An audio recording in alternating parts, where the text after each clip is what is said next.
if you're on high performance bike, big engine, big speed, big acceleration, or racetracks, or you're going to be doing 150 miles an hour, you want some decent stuff.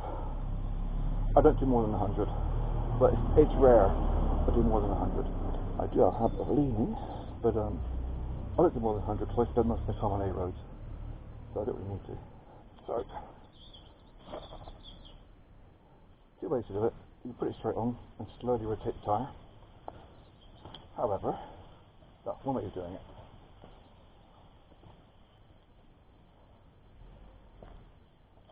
Start the engine, bit of choke if you've got another bike like this, stick it in gear, and then just slowly let the clutch out.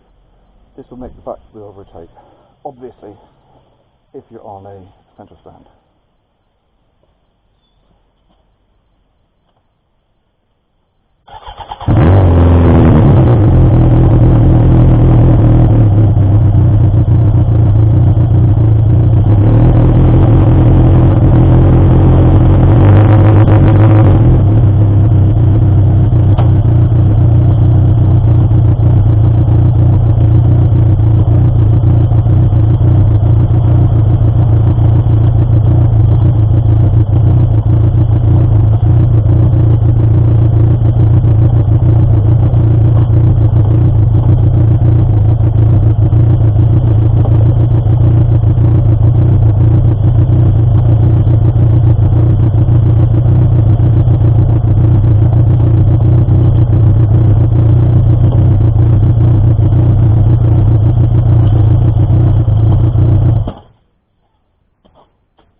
Change stand lead.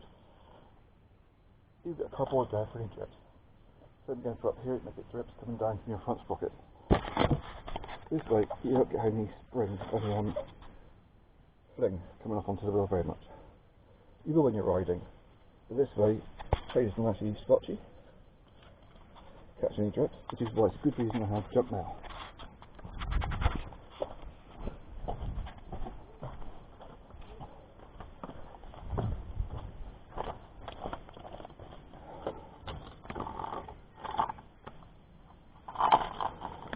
That's where it's going to leak from your front sprocket. That's what this is. It's just chain lube where it's coming out. Main bits to keep lubed. Yeah, you've got your gadgets and gizmos. This button here, very important.